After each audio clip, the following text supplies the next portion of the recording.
रमैनी दूसरी। जीव रूप एक अंतर्बासा, अंतर ज्योत कीन प्रकाशा। इच्छा रूप नारी अवतरी, तास नाम गायत्री धरी। तेह नारी के पुत्र तीन भयो, ब्रह्मा विष्णु महेश्वर नाओ। फिर ब्रह्मा पूछल महतारी, को तुर पुरुष के कर तुम नारी। तुम हम तुम और न कोई, तुम्हें से पुरुष हमें तुर जोई। बाप पूत की एक नारी, एक माय बियाय। ऐसा पूत सपूत न देखा, जो बापे चिन्ह धाय। कबीर साहब की कितनी ही वाणियां बड़ी रहस्यात्मक है।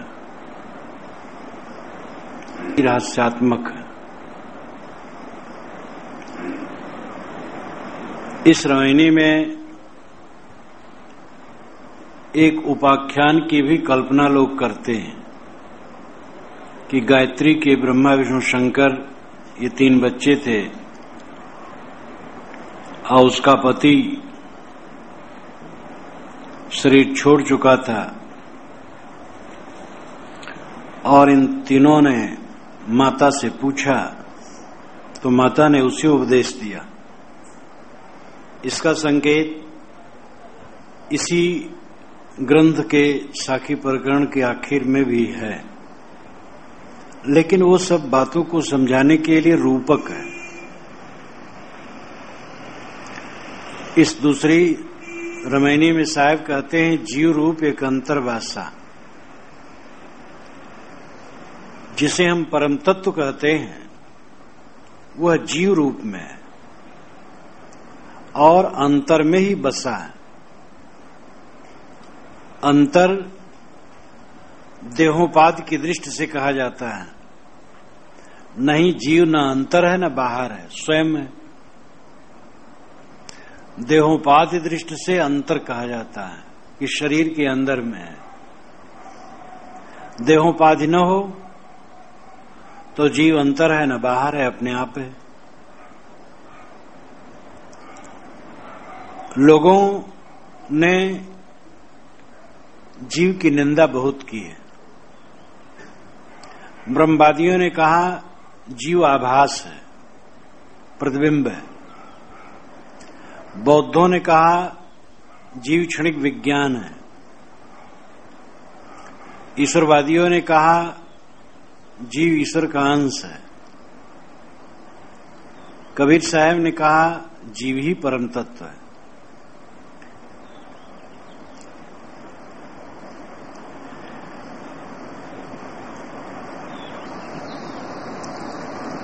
अगर ये प्रतिबिंब है तो प्रतिबिंब को ज्ञान नहीं होता है और सारा ज्ञान विज्ञान जीव का है, ये प्रतिबिंब कैसे है? अगर ये क्षणिक विज्ञान है तो इस क्षणिक विज्ञान का दृष्टा कौन है? क्षणिक को नहीं जानता है। जो स्थायी होता है वो क्षणिक को जानता है। मैं अपने इस शरीर के बालपन को जानता हूं, इसके कैशोर को जानता हूं, इसकी जवानी को जानता हूं, इसकी परिपक्व अवस्था को जानता हूं और अब इसके बुढ़ापा को जान रहा हूं। तो ये बालपन, कैशोर, जवानी, परिपक्व अवस्था, बुढ़ापा, ये सब क्षणिक है, लेकिन इनका जो दृष्टा है वो क्षणिक नहीं है। क्षणिक का दृष्टा नहीं होता है। क्षणिक का दृष्टा वह होता है जो अस्थायी है। जीव क्षणिक विज्ञान कैसे है? वो तो क्षणिक को जानता है। ये अंश किसी का कैसे है? अंश तो टुकड़े को कहते हैं जो विनसने वाला होता है। कबीर साहब ने कहा जिसको तुम लोग क्षणिक विज्ञान, प्रतिबिंब, अंश, आभास कहते हो, वही है जो आभास करता है। कितनी उल्टी बुद्धि है। जीव आभास कैसे? जीव तो आभास करता है, जीव को आभास होता है। अगर जीव आभास है तो ये किसका आभास है? वो कौन है? वो आज तक क्यों नहीं बोला? यद्यप जो सदगुरु कबीर कहते हैं ऐसे विचार कपिल के हैं, कणाद के हैं, महावीर के हैं, उपनिषद के ऋषियों के भी हैं, बारंबार अंतरात्मा को ही परमात्मा कहने की बात वहां भी है।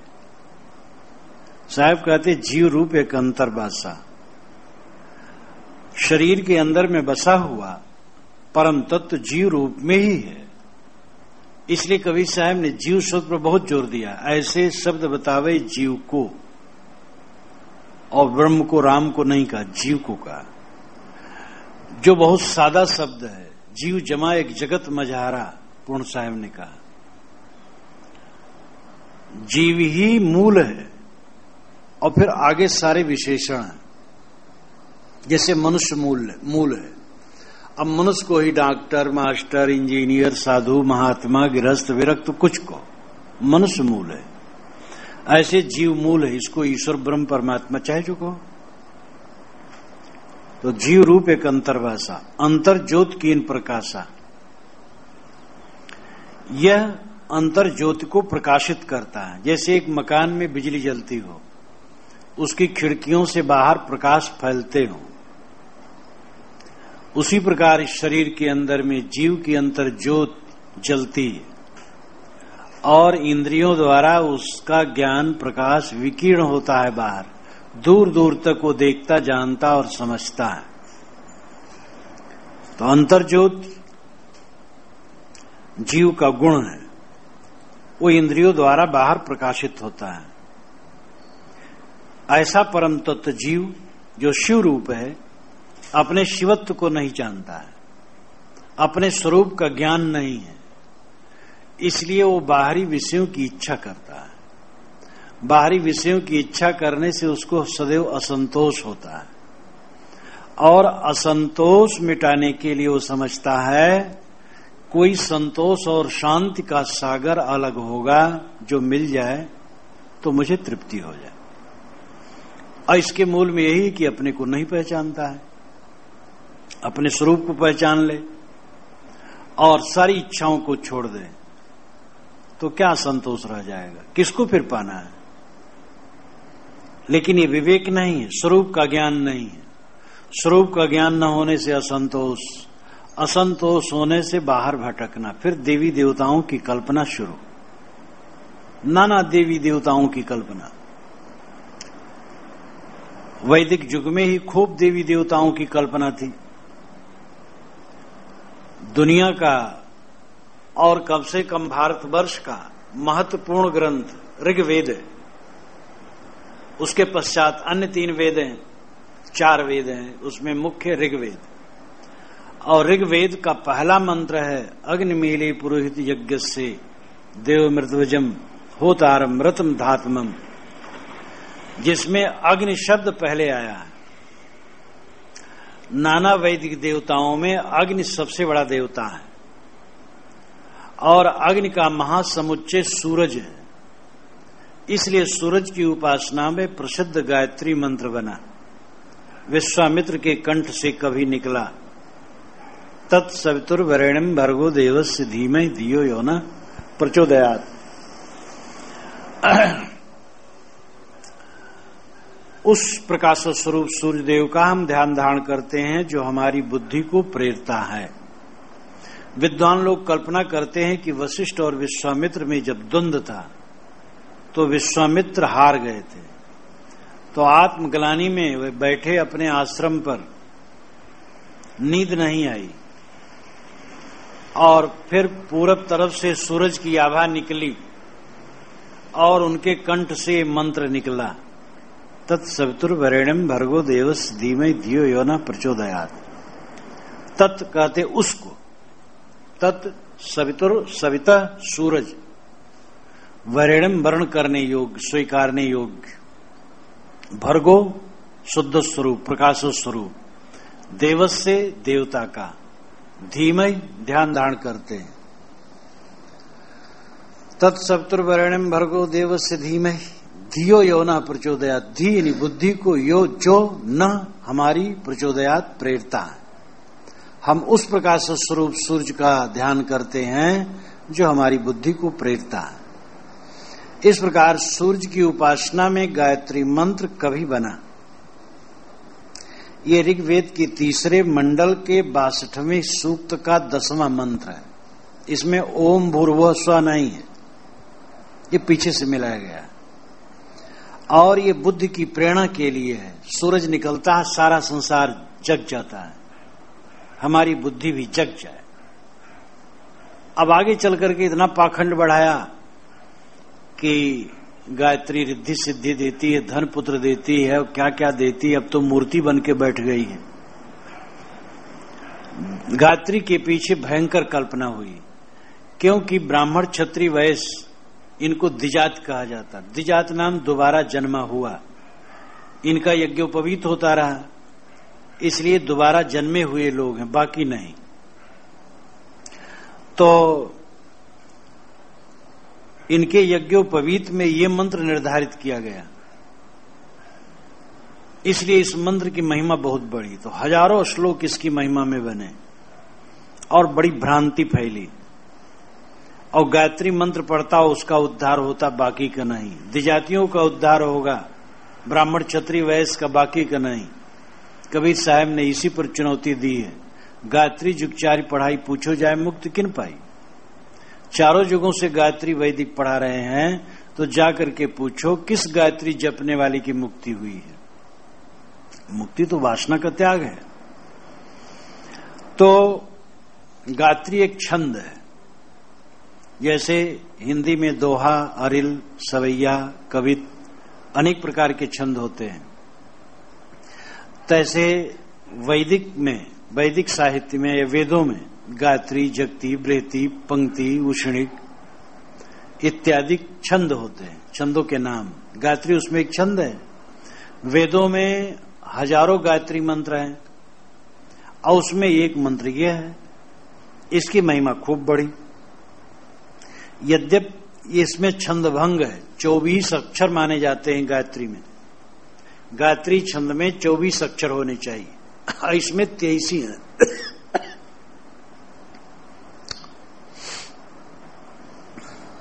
आधे अक्षर को नहीं जोड़ा जाता है, जैसे तत्, तो तत् एक माना जाएगा। पहला तत् पूरा है, अगला तत् आधा है, इसलिए तत् एक माना जाएगा। मैंने इसकी व्याख्या में सभी अक्षरों को अलग अलग करके बताया। तो इस प्रकार छंद भंग भी है, छंद दोष है, लेकिन महापुरुषों के छंद दोष को आर्ष कथन मान करके दोष नहीं माना जाता है। तो इस प्रकार गायत्री मंत्र कभी बना, उसकी महिमा बढ़ी और इतनी बढ़ी कि उसकी महिमा में हजारों मंत्र बने और बड़ा भ्रम फैला। साहब कहते हैं, इच्छा रूप नारी अवतरी, तास नाम गायत्री धरी।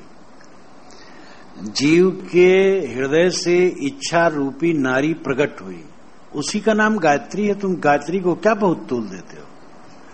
गायत्री बड़ी है कि गायत्री का रचयिता बड़ा है, ये साफ समझा जा सकता है। शब्द प्रकरण में सदगुरु ने 4 पंक्तियों में बहुत कुछ कह दिया है। ब्रह्म बड़ा की जहां से आया, वेद बड़ा की जिन उपजाया, ईमन बड़ा की जहीमन माना, राम बड़ा की राम ही जाना। ब्रह्म ब्रह्म कबीरा फिरे उदास, तीर्थ बड़ा की तीर्थ का दास, झगड़ा एक बढ़ो राजा राम, जो निर्वारे सो निर्वाण। इतना हड्डी तोड़ इसमें प्रश्न है, एकदम सत्य को सामने रख देता है। वेद बड़ा होता है कि वेद का रचयिता? ईश्वर अगर तुम अलग मानते हो तो मानने वाला बड़ा है कि जो मानी हुई चीज हो वो? तीर्थ बड़े हैं कि तीर्थ का स्थापक? गायत्री बड़ी है कि गायत्री का रचयिता? इतनी समझ न आवे जिसको, वो क्या सत्य समझेगा? इच्छा रूप नारी अवतरी, इच्छा ही नारी है और वह चेतन से पैदा होती है, अपने अविवेक बस जीव प्रकट करता है और उसी में उलझ जाता है। उसका नाम गायत्री रख दिया। साहब कहते रहे जिसको तुम गायत्री कहते हो वो जीव की इच्छा रूप है। जीव ने इच्छा प्रकट की, अपने समझा नहीं, और समझा कहीं बाहर से कुछ मिले तो शांति मिले, उसने गायत्री की कल्पना कर डाली, उस गायत्री को ऊपर बैठा दिया, अपना नीचे हो गया।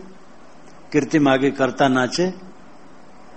अपने पत्थर गढ़ करके छील करके मूर्ति बनाए, धर दिए, उसने उसके सामने घुटने टेक टेक कर, नाक रगड़ रगड़ कर भोग मोक्ष मांगते हैं।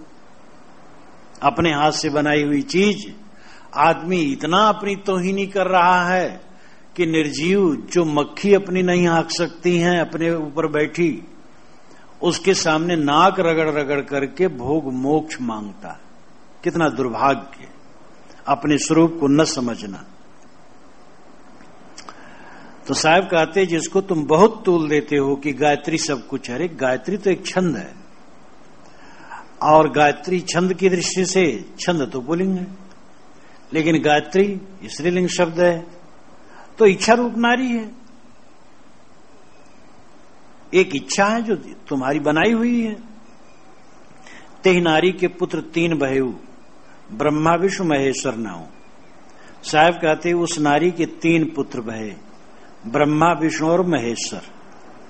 तो गायत्री छंद है, उससे पुत्र कैसे होंगे? अभिप्राय है कि इनके 3 प्रचारक हुए, दास हुए। शिष्य को ही पुत्र कहा जाता है। तय सुतमान हमारी सेवा। कवि साहब ने कहा आय सुत आय पुत्र तू मेरी सेवा को मान। तो मानो ये 3 दास इनके हुए, ब्रह्मा विष्णु और महेश्वर जिनका नाम हुआ, ये तीनों इसके प्रचारक हुए। फिर ब्रह्मा पूछल महतारी को तुरपुरुष के कर तुम नारी। फिर ब्रह्मा ने महतारी से पूछा कि तुम किसकी पत्नी हो, तुम्हारा पति कौन है? लोग मानते हैं कि गायत्री वेदों की मां है, और ओम में सम है, ओम कह दो तो सब हो गया।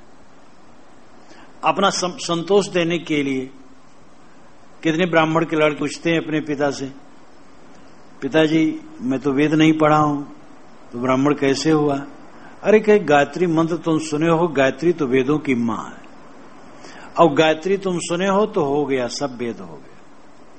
अब कितने ब्राह्मण नामधारी तो गायत्री सुने हैं, लेकिन वो गायत्री याद भी नहीं, और गायत्री का अर्थ क्या वो भी नहीं जानते हैं, और गायत्री के सहित जो संध्या उपासना करना चाहिए वो कुछ नहीं करते।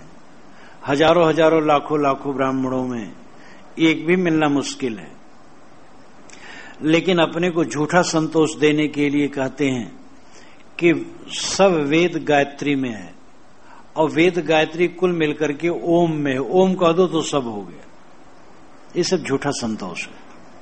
वेदों को पढ़ना चाहिए, उन्हें समझना चाहिए वेदों में क्या लिखा है। तो वेदों की मां गायत्री है, ब्रह्मा विष्णु शंकर की मां बने तो क्या आश्चर्य। ब्रह्मा ने महतारी से पूछा, ब्रह्मा विष्णु शंकर में ब्रह्मा बड़े थे, रजोगुणी थे, क्रियाशील थे, गतिशील थे। उन्होंने माता से पूछा को तुर पुरुष, तुम्हारा पुरुष कौन है और किसकी तुम नारी हो? तो जो उसने उत्तर दिया, तुम हम तुम और न कोई, तुम्हें से पुरुष हमें तुर जोई। तुम और हम और तुम, बस और कोई नहीं। तुम ही सरीखे पुरुष हैं और हम ही तुम्हारी जोई हैं। इस पर उपाख्यान की भी कल्पना है, पंचग्रंथि में भी इसका वर्णन है। बीजक व्याख्याता लोग इसको प्रस्तुत किया करते हैं, लेकिन इसका आध्यात्मिक अर्थ ही उपयुक्त है,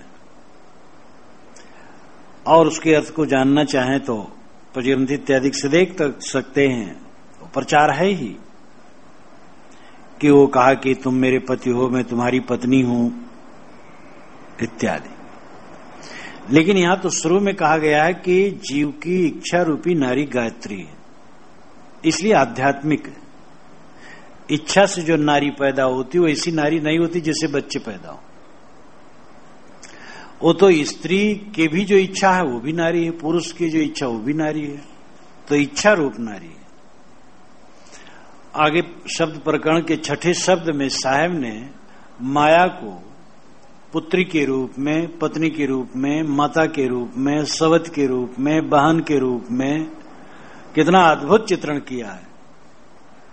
और उसको आप देखिए तो वहां केवल बातों को समझाना है, बड़ा मनोरंजक है। छठे शब्द में व्याख्या पढ़ करके देख सकते हैं। तो ये आध्यात्मिक बातों को समझाने के रूपक। ब्रह्मा ने मानो गायत्री से पूछा कि तुम्हारा सर्वे सर्वा कौन है? पुरुष। किसकी नारी हो, किसको सिद्ध करने में लगी हो? उसने कहा हम और तुम और हम, और कोई नहीं। तुम सरीखे पुरुष हैं, हम ही तुम्हारी नारी है। मतलब जीव ही से गायत्री की कल्पना है। तो जीव और जीव की इच्छा, यही दो तो सामने है। अस्ति आत्मा राम है, मन माया कृतनास्ति, बीजक पाठफल में है। आत्मा राम की सत्ता है और मन माया असत्ता है। मन माया ही आभास और प्रतिबिंब है, और भास्कर जिसको आभास होता है वो चेतन है। इतनी सी दृष्टि लोगों को नहीं आती है और जीव ही को आभास मान लेते हैं। कहते जीव आभास है। पूछो किसका आभास है तो कुछ उत्तर नहीं है। आभास किसको होता? आभास कहते हैं प्रतीत होने को। अब आभास का अर्थ ज्यादा यह होता है कि प्रतीत तो हो, लेकिन जैसा प्रतीत हो ऐसा हो ना। जैसे सीपी में चांदी का आभास, बालू में पानी का आभास, सपना में आभास होता है। गाड़ी है, घोड़ा है, समुद्र है, नदी है, हाथी है, मित्र है, शत्रु है। वो आभास मात्र ही है, कुछ नहीं। तो आभास का मतलब है एक मिथ्या भ्रांति। आभास किसको होता है? जीव आभास है। किसको होता है आभास? ब्रह्म को। तो ब्रह्म कहां आज तक की जीव आभास है? अगर कहो ब्रह्म ही कह रहा है तो मतलब ब्रह्म और जीव एक ही बात हुई। तुम ही तो कह रहे हो। अपने सिर पर हाथ धरो, तुम ही हो, और तुम अपने को खो रहे हो। तो तुम हम तुम और न कोई, हमें ते पुरुष, हमें तुम्हें ते पुरुष, हमें तुर जोई। एक उसके तरफ से उत्तर दिलाया गया, और सार अर्थ यही है कि पुरुष और नारी दो ही है। पुरुष यहां चेतन है, नारी इच्छा है, जिसको शुरू में साहब ने कहा इच्छा रूप नारी उतरी। और नारी में पुरुष फंस गया तो वो नारी नहीं जो देहधारी नारी है। देहधारी नारी में भी पुरुष यानी चेतन है। तो चाहे स्त्री शरीर हो चाहे पुरुष शरीर हो, दोनों में जो चेतन है वो पुरुष है। पुरुषेते पुरुष, शरीर रूपी पुर में जो शयन करे वो आत्मा पुरुष है, और उसकी इच्छा नारी है। और इसी नारी की निंदा और इसी नारी को बारंबार कवि साहब ने कोसा है। चली जात देखी एक नारी, तर गागर ऊपर पनिहारी। बारंबार नारी। वो नारी कोई ये नारी नहीं है जो स्त्री पुरुष वाली नारी है। वो नारी ही इच्छा नारी, मन की माया नारी, वही बांधती है। तो दूसरा और कुछ नहीं है। जीव है और इच्छा नारी है। जीव है और जीव के मन में इच्छा उत्पन्न हुई कि मुझे सुख मिले भोगों में।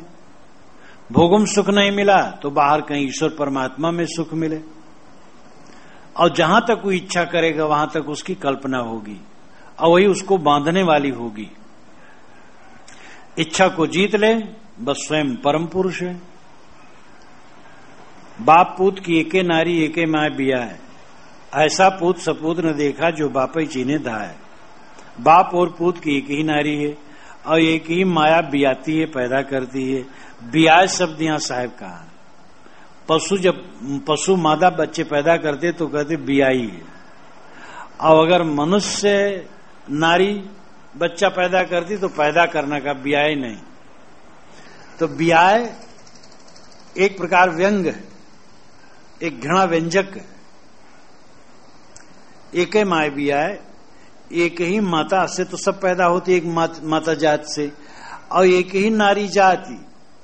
बाप पूत की दोनों नारी है। बाप पूत से मतलब है सभी मनुष्य, बाप और पूत में सारा संसार है, रमेश्वर वल्द जगेश्वर, वल्दियत में सारा संसार है।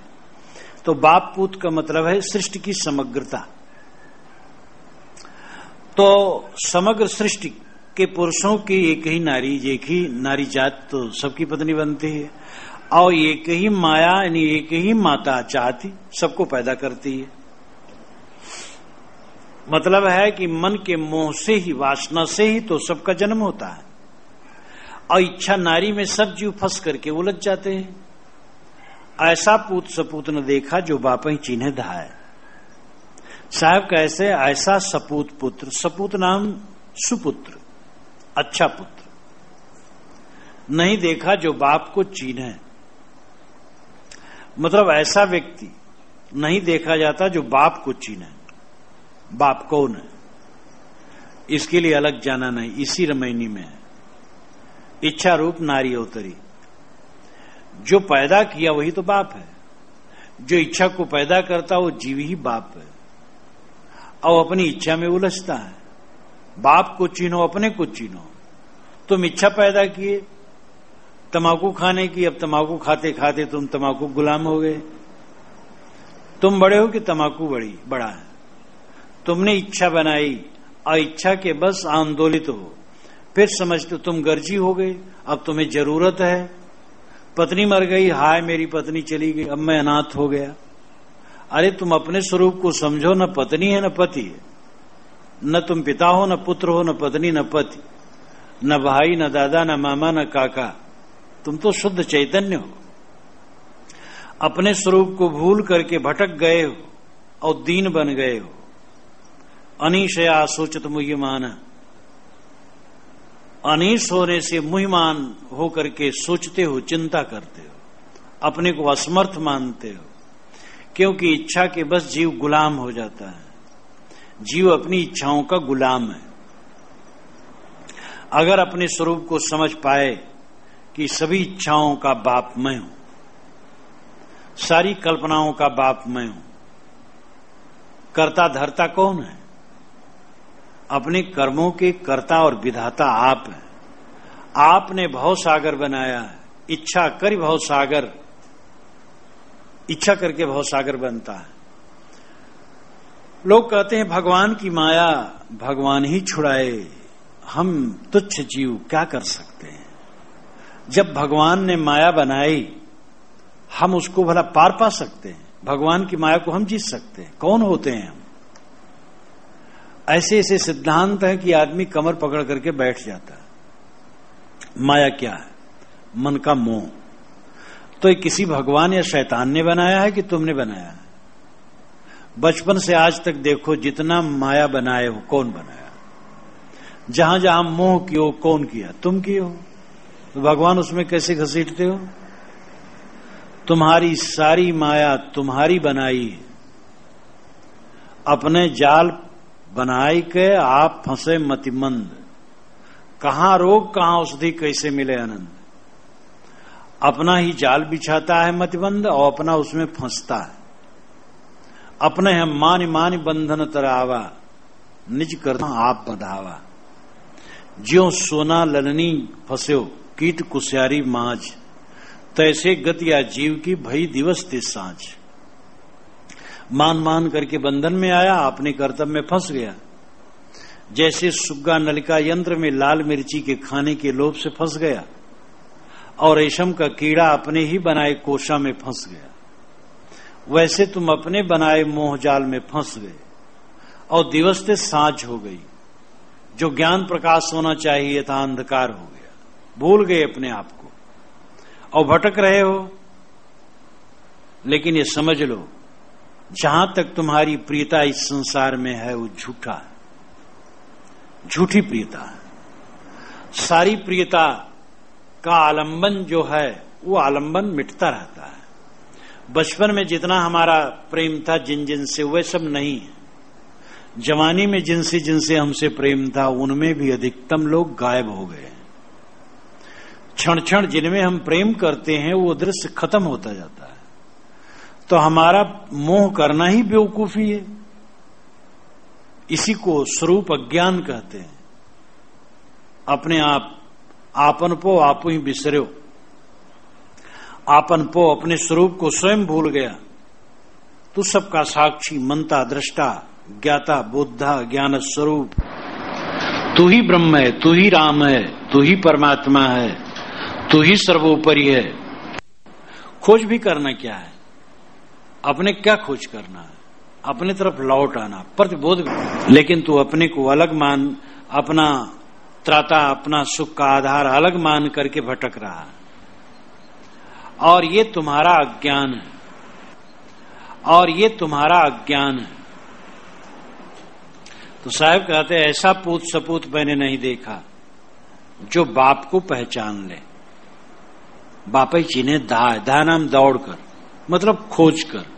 खोज भी करना क्या है? अपने क्या खोज करना है? अपने तरफ लौट आना, प्रतिबोध वित्तम मदम अमृतत्वम ही विंदते। अपने क्या खोज करना है? अपने तरफ लौट आना, प्रतिबोध वित्तम मदम अमृतत्वम ही विंदते। ये उपनिषद में कहा गया, प्रतिबोध ही ज्ञान है। बोध यानी यहां का अर्थ है जैसे ये दीवार, दीवार को मैं जानता हूं तो दीवार है, दीवार बोध है, और दीवार को मैं जानता हूं प्रतिबोध। प्रति नाम लौटना, जैसे प्रतिबिंब, प्रतिध्वनि, प्रतिक्रिया, प्रतिबल। प्रति कहते हैं लौटने को, तो जान, और दीवार को मैं जानता हूं प्रतिबोध। प्रति नाम लौटना, जैसे प्रतिबिंब, प्रतिध्वनि, प्रतिक्रिया, प्रतिबल। प्रति कहते हैं लौटने को। तो जाना, दृश्यों को जाना।